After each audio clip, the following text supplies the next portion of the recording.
Supreme court of India में आज वक्फ amendment कानून को लेकर के जो फैसला आया है उसको लेकर के ये कहा जा सकता है कि बहुत सारे लोग जिनके अलग अलग तरीके से सोच और मिजाज बन रहा था वो आज सुप्रीम कोर्ट ने इसको स्टेप असाइड किया है। मैं आपको बताना चाहता हूं कि आज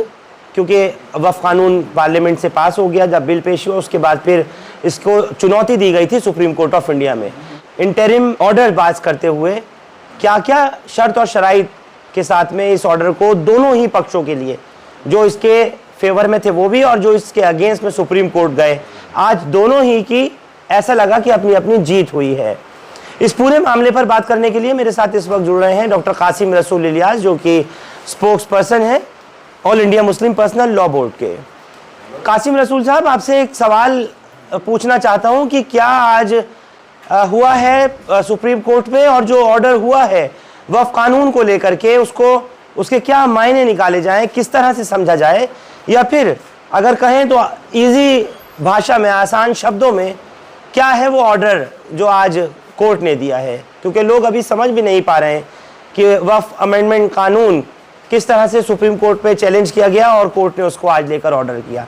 एक बार जरा दर्शकों को बता दें। देखिए, आज का सुप्रीम कोर्ट का फैसला हमारे नजदीक मायूसकुन है, इसलिए कि उसमें एक चीज को छोड़ के बाकी तमाम चीजों में कोई राहत हमको नहीं दी गई है। हमारा मुतालबा ये था कि जो वक्फ बाय यूजर है उसके मामले में जो तरमीमी एक्ट के अंदर जो बातें लाई गई हैं उस पर रोक लगाई जानी चाहिए। लॉ ऑफ लिमिटेशन से जो एग्जेम्पशन खत्म किया गया उसको वापस बहाल करना चाहिए। हमारा मुतालबा ये था कि साहब ये जो प्रोटेक्टेड मॉन्यूमेंट्स हैं